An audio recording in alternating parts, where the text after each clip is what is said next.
राधे राधे। हम लोग का एक सीरीज चल रहा है आस्क मनीष। यहाँ पे आप लोग को जो भी प्रॉब्लम्स होता है आप मुझे मैसेज करते हो या तो आप मुझे कमेंट बॉक्स में पूछते हो, तो फिर मैं उसका एक तरीके से फर्दर आस्क मनीष के जो भी एपिसोड रहता है मैं वहाँ पे आपका क्वेश्चन लेके ट्राई करता हूँ कि आपको एकदम बेटर आंसर दिया जाए, ताकि आपका जो प्रॉब्लम है वे एक तरीके से आप एक तरीके से उसको सॉर्ट आउट कर पाओ। तो फिर एक तरीके से ये आस्क मनीष का ही फर्दर आगे का एपिसोड है। अभी तक मुझे जहाँ तक याद है मैंने आस्क मनीष का 2 वीडियो ऑलरेडी मैंने वहाँ पे बना रखा है। वहाँ पे भी बहुत सारे क्वेश्चंस वगैरह थे जिसको मैंने एक तरीके से अच्छे तरीके से कोशिश किया है, अपना 100% देने का ट्राई किया है कि वहाँ पे आप लोग को और मैं अच्छे तरीके से समझा पाऊँ। तो फिर ये आस्क मनीष का हम लोग फर्दर अब स्टार्ट करते हैं। तो चलिए अब इस वीडियो को बिना देरी किए स्टार्ट करते हैं। बस आप लोग एक बात ध्यान रखिएगा, अगर हम लोग इस वीडियो में कोई भी कंपनी का बात करेंगे तो फिर वे कोई भी बाई और सेल नहीं रहेगा। ये बस एक वीडियो एजुकेशनल पर्पज के लिए ही है। प्लीज़ आप लोग अपना रिसर्च वगैरह खुद कीजिएगा। क्यों? क्योंकि यहाँ पे बहुत सारे क्वेश्चन ऐसे आते हैं ना जो एक तरीके से एक कंपनी से जुड़ा हुआ होता है। तो फिर मुझे जाहिर सी बात है उसका नाम तो तब लेना ही पड़ेगा। तो फिर मैं इसीलिए कह रहा हूँ आप लोग कोई भी उसको इन्वेस्टमेंट की तरह मत लीजिएगा। मैं बस एक तरीके से जो आप लोग का क्वेश्चन आ रखा है मैं उसका आंसर देने का ट्राई कर रहा हूँ। तो फिर चलिए अब हम लोग आस्क मनीष का फर्दर स्टार्ट करते हैं। तो फिर सबसे पहला क्वेश्चन है राहुल कुमार जी का। राहुल कुमार जी पूछ रहे हैं कि मतलब आप कंपनी को जो आईटी सेक्टर है वहाँ पे आप सोनाटा सॉफ्टवेयर, ओरियन प्रो, टेनलॉ प्लेटफॉर्म और हेक्सा टेक्नोलॉजी इन सारे कंपनियों को कैसे आप देखते हो? तो फिर राहुल जी ऐसी बात है, अभी आप फिलहाल के लिए आईटी सेक्टर पूरा देखोगे ना तो वहाँ पे बहुत सारे हेडविन हैं, बहुत सारे प्रॉब्लम चल रहे हैं। कभी यूएस टैरिफ लगा रहा है तो कहीं कभी वॉर हो रहा है तो कहीं कभी कुछ प्रॉब्लम हो रहा है। तो फिर इसीलिए आप लोग देखोगे ना मोस्टली अगर 100 कंपनी आईटी में है ना तो उसमें से आप अगर देखिएगा तो फिर आप एक चीज़ अगर आपने नोटिस किया होगा तो फिर 100 में से 95 कंपनी एक तरीके से सिंगल डिजिट में अपना टॉप लाइन ग्रोथ पोस्ट कर रही हैं लास्ट 2-3 क्वार्टर से, या तो एक तरीके से डी ग्रोथ पोस्ट कर रही हैं या तो एक तरीके से उन लोग का प्रॉफिट वगैरह उस अच्छे रेट पे इंक्रीज नहीं हो रहा है as compared to the last few quarters वगैरह। तो फिर एक तरीके से आपने जो जो कंपनी का नाम लिया है ना मैंने यहाँ पे मतलब लिख के भी रखा है। तो सबसे पहले आपने पूछा है हेक्सा टेक्नोलॉजी का, उसका अगर आप जाके देखोगे तो फिर हार्डली मतलब 11% का टॉप लाइन ग्रोथ हुआ है और लास्ट क्वार्टर में भी उस कंपनी का 11% का टॉप लाइन ग्रोथ हुआ है। तो फिर जाहिर सी बात है कंपनी कितना भी अच्छा हो कितना भी बेटर हो, अगर उसका टॉप लाइन ग्रोथ अच्छे रेट पे नहीं है, यानी कि कम से कम मैं अगर मार्केट में आया हूँ ना तो फिर अगर मैं इतना बड़ा रिस्क ले रहा हूँ मार्केट में आने का तो फिर मुझे कम से कम मिनिमम मैं बता रहा हूँ अपना ये सबका अलग अलग देखने का तरीका होता है। तो फिर मैं अपना बता रहा हूँ आपको पर्सनल कि अगर मैं मार्केट में आया हूं तो कम से कम मैं ये देखूंगा कि कंपनी अपना टॉप लाइन ग्रोथ है, यानी कि उसका रेवेन्यू कम से कम हर एक क्वार्टर में as compared to the last year के सेम क्वार्टर से कम 20%, 25%, 30% हो रहा हो। अगर मान लो कोई कंपनी 10%, 15% से ग्रो कर रही है तो जाहिर सी बात है मैं उसमें बिल्कुल ना के बराबर अपना टाइम वगैरह दूंगा। क्यों? क्योंकि तब मैं जाके इससे अच्छा इंडेक्स कर लूंगा, इन द सेंस कि मैं कोई ETF वगैरह कर लूंगा, वहां पे थोड़ा मुझे शांति भी मिलेगा और एक तरीके से मुझे वहां पे और ज्यादा बेटर सिक्योर भी रहेगा। अब मैं मान लो किसी पर्टिकुलर बिजनेस में कर रहा हूं तो फिर मैं एक तरीके से 15%, 10% के लिए मैं बिल्कुल भी ना के बराबर इंटरेस्ट दिखाता हूं। अगर आने वाले फ्यूचर में कोई भी कंपनी हो, कोई भी बिजनेस हो, अगर आने वाले फ्यूचर में अपना रेवेन्यू ग्रोथ उस लेवल अच्छे रेट पे उस लेवल पे अपना दिखाने लगे ना तो जाहिर सी बात है मैं उसको ट्रैक करना स्टार्ट कर दूंगा, मैं उसको पढ़ना और स्टार्ट कर दूंगा। लेकिन वही है, आपने जो पहले हेक्सा टेक्नोलॉजी का बात किया है उसका 2 क्वार्टर से रेवेन्यू 11% के अराउंड है और लास्ट कई सारे क्वार्टर में भी इसी के अराउंड ही चल रहा है। तो फिर जाहिर सी बात है ये तो कोई सवाल ही नहीं उठता है, इन द सेंस कि मतलब उसको और एक तरीके से जो रेवेन्यू ग्रोथ है मैं उसके बेसिस पे बात कर रहा हूँ। तो फिर आपने फिर एक और कंपनी बात किया था मुझसे टेनला प्लेटफॉर्म का, अगर आप लोग उसका देखोगे तो फिर उसका मतलब हार्डली 7% का प्रॉफिट ग्रोथ हुआ, 7% का हार्डली टॉप लाइन ग्रोथ हुआ है। और अब जाके देखिएगा लास्ट कई सारे क्वार्टरों से मतलब कंपनी सिंगल डिजिट में अपना रेवेन्यू ग्रोथ पोस्ट कर रही है। तो फिर जाहिर सी बात है मतलब ये तो मतलब एक तरीके से हेक्सा टेक्नोलॉजी से भी बुरा अपना टॉप लाइन ग्रोथ पोस्ट कर रही है, यानी कि उसका रेवेन्यू ग्रोथ हेक्सा टेक्नोलॉजी से भी एक तरीके से कम आ रहा है इन द सेंस कि उसका टॉप लाइन ग्रोथ वगैरह। तो इसका मतलब 7% का इस क्वार्टर में ग्रोथ हुआ है टॉप लाइन में as compared to the last year के सेम क्वार्टर से, और एक तरीके से उसका कई सारे क्वार्टरों में रेवेन्यू ग्रोथ मतलब सिंगल डिजिट में है कंपनी का। तो फिर आपने फिर एक और कंपनी बात किया है सोनाटा सॉफ्टवेयर का। अगर आप सोनाटा सॉफ्टवेयर देखोगे तो उसका एक तरीके से रेवेन्यू इसका आई थिंक 17% का अराउंड था और लास्ट क्वार्टर में उसका आई थिंक 20% के अराउंड था। लेकिन एक चीज आप अगर आपने नोटिस किया हो तो फिर सोनाटा का, तो फिर वहां पे अगर आप देखोगे ना, उनका प्रॉफिट लास्ट कई सारे क्वार्टरों से, लास्ट 3-4 सालों से प्रॉफिट वहीं पे रुक गया है। यानी कि प्रॉफिट में कुछ ग्रोथ ही नहीं आ रहा है। क्यों नहीं आ रहा है? क्योंकि मार्जिन डिप्रेस हो गया है as compared to the last few quarter, as compared to the last कुछ सालों से। तो फिर जाहिर सी बात है, सोनाटा भले 17-20% का अपना टॉप लाइन ग्रोथ दिखा रहा है, लेकिन अगर मान लो कोई भी कंपनी अपना बस टॉप लाइन ग्रोथ दिखाते गया, अगर वे प्रॉफिट में नहीं कन्वर्ट हुआ, अगर उससे फिर प्रॉफिट वगैरह नहीं ऊपर गया as compared to the last year के सेम क्वार्टर्स से, और उसका ईपीएस अर्निंग पर शेयर ऊपर नहीं गया, तो जाहिर सी बात है फिर कौन सा वैल्यू क्रिएट होगा किसी भी पर्टिकुलर इन्वेस्टर के लिए? आप मुझे खुद बताओ। तो जाहिर सी बात है सोनाटा टॉप लाइन तो एक तरीके से ठीक ठाक पोस्ट कर रहा है अपना ग्रोथ में, उसका रेवेन्यू ग्रोथ, लेकिन उसका बॉटम लाइन जो प्रॉफिट आफ्टर टैक्स, आप खुद जाके देख लेना, मतलब इसका लास्ट 3-4 सालों से कुछ भी मतलब बॉटम लाइन में प्रॉफिट आफ्टर टैक्स बिल्कुल ना के बराबर सॉरी ग्रोथ हुआ है उसके बॉटम लाइन में। तो जाहिर सी बात है उसका भी कोई मतलब है नहीं प्रॉफिट ग्रोथ वगैरह। तो उसके बाद आपने एक और क्वेश्चन पूछा था ओरियन प्रो के बारे में। अगर हम ओरियन प्रो का बात करें तो उसने अपना गाइडेंस दे रखा है कि हम लोग बड़े आराम से, मतलब कि हम लोग बड़े आराम से 30% के अराउंड इस फाइनेंशियल ईयर में ग्रो कर लेंगे।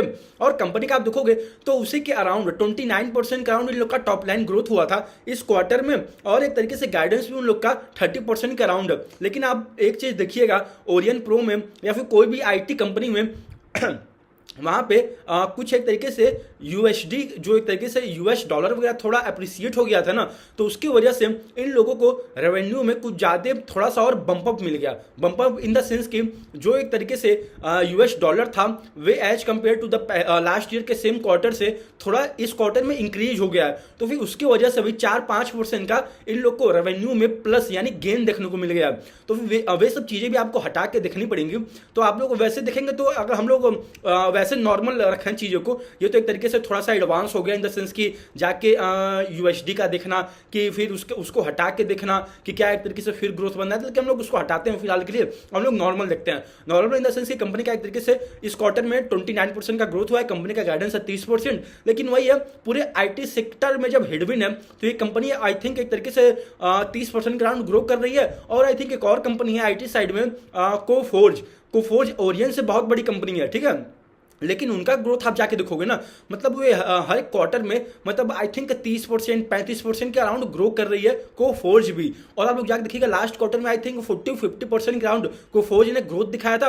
और कंपनी का गाइडेंस विल कोफोर्ज भी 30 से 35% ग्रो करेंगे। तो वही बात है, अगर आप मान लो किसी भी सेक्टर में आप देख रहे हो ना, किसी भी कंपनी को, चाहे वो वैल्यू फैशन हुआ, चाहे ज्वेलरी हुआ, चाहे आपका फुटवेयर हुआ, चाहे आपका आईटी सेक्टर हुआ, चाहे पावर सेक्टर हुआ, चाहे आपका ट्रांसफार्मर हुआ, चाहे कोई भी हुआ, अगर आप लोग पीयर टू पीयर कंपेयर नहीं कर रहे हो ना, तो फिर वहां पे आप मिस्टेक कर दोगे। इन द सेंस कि मान लो अगर कोई एक कंपनी है, सपोज एक कंपनी है, उसका रेवेन्यू ग्रोथ 30% है, और कोई पीयर ग्रुप में सेम काम कर रहा है, मतलब हल्का फुल्का एक तरीके से मान के चलिए सेम बिजनेस है। एक तरीके से आप देखोगे तो ओरियन प्रो भी आईटी सेक्टर में है, कोफोर्ज भी आईटी सेक्टर में है, ठीक है, लेकिन कोफोर्ज मतलब उसका बेस कितना बड़ा है ओरियन प्रो से कंपेयर करने पे, लेकिन फिर भी एक तरीके से कोफोर्ज अपना गाइडेंस देके रखा है 30 से 35% बड़े आराम से ग्रो कर लेंगे आने वाले सालों के लिए और आने वाले क्वार्टर्स के लिए। तो फिर जाहिर सी बात है, अगर ओरियन प्रो आप इतनी छोटी कंपनी हो तो आप 30% का गाइडेंस देके रखे हो, तो भी जाहिर सी बात है वहां पे पीयर टू पीयर कंपेयर करने पे थोड़ा सा वे नीचे रह जाता है, इन द सेंस कि थोड़ा सा पीछे रह जाता है। तो फिर आप देखोगे आपका वे तो देखना पड़ेगा, आपको हर एक कंपनी को ट्रैक करना पड़ेगा, आपको हमेशा पीयर टू पीयर कंपेयर करना पड़ेगा, आपको हर एक क्वार्टर में हर एक कंपनी का कॉन कॉल रीड आउट करना पड़ेगा, तब आप लोग को और बेटर अंडरस्टैंडिंग मिल पाएगा।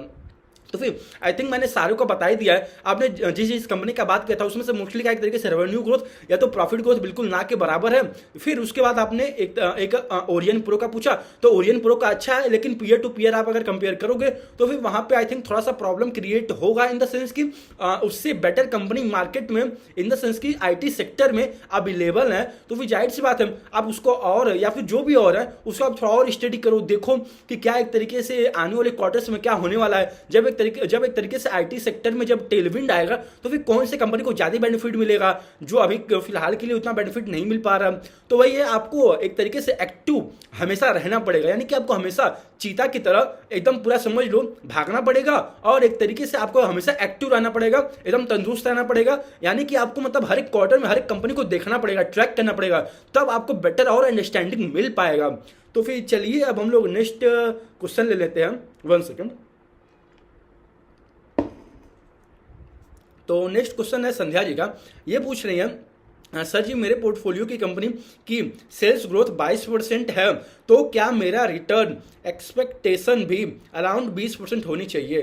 तो देखिए संध्या जी, ये एक तरीके से सबका अलग अलग मान लीजिए देखना और सोचना होता है। इसमें एक तरीके से कोई कुछ नहीं कर सकता है। अगर बुल मार्केट होगा ना तो फिर ये उसका अपोजिट भी कुछ हो सकता है। अगर बेयर मार्केट होगा और अगर कंसोलिडेटेड फेज होगा तो वहाँ पे कुछ और सिनारियो होगा। ये एक तरीके से रिटर्न आप हटा के ना, आप रिटर्न अभी के लिए भूल जाओ। आप ये देखो कि बिजनेस आपका किस लेवल पे, जो आप बिजनेस स्टडी कर रहे हो, ठीक है, वे आपका बिजनेस है किस रेट से ग्रो कर रहा है हर एक क्वार्टर में। तो मान लो आपने बात किया मुझसे, बोला कि मतलब आपका पोर्टफोलियो कंपनी जो भी है वे 22% से ग्रो कर रहा है सपोज, ठीक है।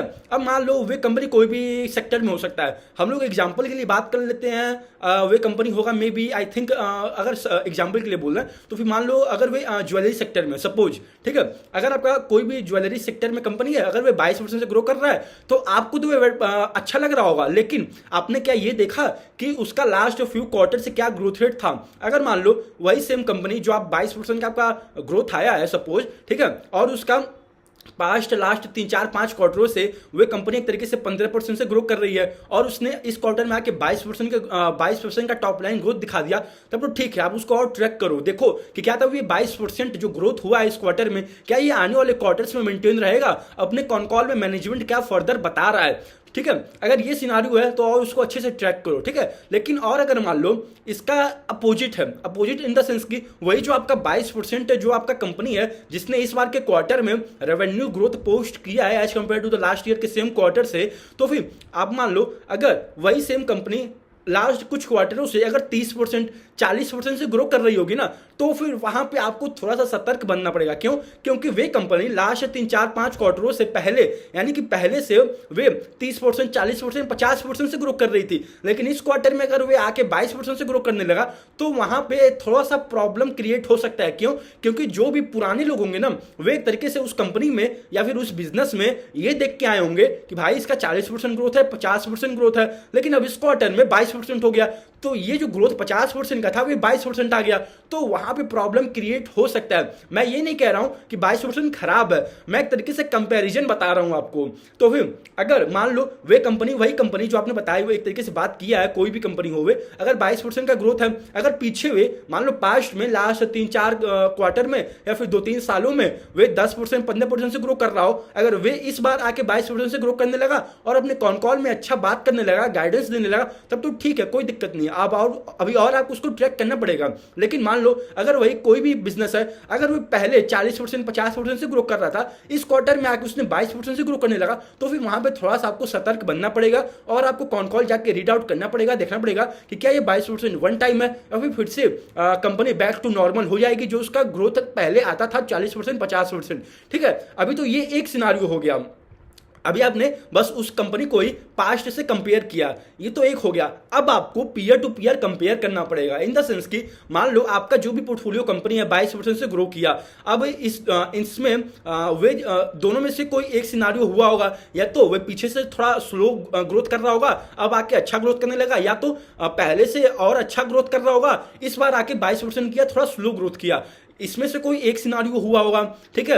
या ये फिर उसके बाद एक और सिनारियो हो सकता है, आप उसको फिर पीयर टू पीयर कंपेयर करो, इन द सेंस कि जो आपका वे सेक्टर में कंपनी है ना, आप उसके और अदर सेक्टर में देखो कि क्या एक तरीके से उन लोगों का एक तरीके से ग्रोथ है। मान लो आपका कंपनी ये है, उसका 22% टॉप लाइन ग्रोथ आया, लेकिन कोई कंपनी अगर बी होगा सपोज, ठीक है, अगर वे कंपनी बी मान के चलो और अच्छा उसने कंपनी ए से और परफॉर्म कर दिया, अगर कोई उसी सेम सेक्टर में अगर किसी का 30% 35%, 40% ग्रोथ है, तो जाहिर सी बात है वे थोड़ा सा वहां पे डिस्टर्बिंग हो सकता है। लेकिन वही है, तब आपको वे चीज ट्रैक करनी पड़ेगी, देखनी पड़ेगी, पीयर टू पीयर कंपेयर करना पड़ेगा। आप लोग बिना पीयर टू पीयर कंपेयर किए ऐसे कुछ भी आप मतलब एक तरीके से अंदाजा नहीं लगा पाओगे, नहीं जान पाओगे। तो फिर आई थिंक थोड़ा सा ये मैंने अच्छे तरीके से समझा दिया होगा। अगर फिर भी कुछ डाउट होगा तो आप मुझे फिर से कमेंट कर दीजिएगा, या फिर आप मुझे डीएम कर दीजिएगा, तो मैं फिर से एक तरीके से समझाने की ट्राई करूंगा। तो फिर चलिए अब हम एक और क्वेश्चन है, 1 सेकेंड। हाँ, इनका क्वेश्चन है कि लो पी, एक तरीके से इनका कहना ये है कि इन्होंने पहले बोला कि नाम मत लीजिएगा, ठीक है, तो फिर मैं नाम नहीं लूंगा इनका, जो भी है ये, ठीक है। ये पूछ रहे हैं कि अगर कोई कंपनी है उसका पी रेशियो कम है, ठीक है, लेकिन उसका एक तरीके से ग्रोथ भी, एक तरीके से उसका टॉप लाइन ग्रोथ, उसका रेवेन्यू ग्रोथ भी थोड़ा कम हो रहा है, तो क्या उसको हम देखें, स्टडी करें? देखिए, आप उसको स्टडी करिए, नो डाउट, लेकिन आप वेट करिए कि कब ग्रोथ अच्छा होगा। अगर मान लो कोई भी लो पी में कंपनी है ना, ठीक है, अगर उसका ग्रोथ रेट अच्छा नहीं है ना, तो जाहिर सी बात है वे उसका कुछ रीजन होगा, तभी ना मार्केट हमेशा फॉरवर्ड लुकिंग होता है। अगर मान लो जो लो पी में कंपनी है और उसका ग्रोथ वे भी लो है, अगर वही कंपनी सेम बात कर रही है कि हमारा फ्यूचर में अच्छा ग्रोथ आएगा, ठीक है, अगर वो बोल रहा है कि हम भाई आने वाले क्वार्टर से, आने वाले सालों से अच्छा ग्रोथ दिखाएंगे, ठीक है, तब तो आप उसको और स्टडी करो, देखो। लेकिन मान लो अगर कोई कंपनी लो पी में है, लो ग्रोथ में है, और अपने कॉन कॉल में एकदम पूरा रोना धोना कर रहा है, ये है, वे है, ऐसे है, ऐसा है, वैसा रहा, ठीक है, तो मतलब कोई सेंस नहीं बनता है। आप उसको ट्रैक करो, देखो, आप लोग हमेशा ट्राई करो कम से कम कंपनी में ग्रोथ हो, क्योंकि आप देखोगे ना हमारे भारत देश का नॉमिनल जीडीपी ग्रोथ ही 12-13% का है, ठीक है, तो वे जाहिर सी बात है, आपका मान लो कोई भी कंपनी होगा, अगर वे एक तरीके से अपना टॉप लाइन ग्रोथ अच्छे रेट पे नहीं दिखा रहा होगा, भले उसका पी रेशियो कितना भी हो, भले उसका 2 का ही पी रेशियो क्यों ना आ रहा हो, तो कोई सेंस ही नहीं बनाएगा, क्योंकि आप मतलब कुछ ग्रोथ ही नहीं दिखा रहे हो, तो ही तो आपको लो पी मिल रखा है। अगर आप अपना ग्रोथ दिखाना स्टार्ट कर दोगे ना आने वाले क्वार्टर में, तो जाहिर सी बात है आपको अच्छा एक तरीके से मार्केट देखने लगेगा। लेकिन वही है, एक तरीके से सबका अपना अपना सोचना होता है, देखना होता है, लेकिन वह है सबका, आप अपना देखिएगा कैसे क्या है कंपनी का। तो लेकिन एक तरीके से आप मुझसे पूछोगे तो मैं एक तरीके से लो पी, लो ग्रोथ बिल्कुल ना के बराबर देखूंगा मैं, ये है, मैं उसको ट्रैक करूंगा, मैं वेट करूंगा कि कब वही कंपनी आने वाले क्वार्टर में ग्रोथ दिखाने लगे, कब उसका मैनेजमेंट बात करने लगे, हाँ भाई ग्रोथ होगा, तो जाहिर सी बात है तब मैं उसको और अच्छे तरीके से स्टडी करूंगा। तो फिर चलिए अब हम इस वीडियो को यहीं तक रखते हैं।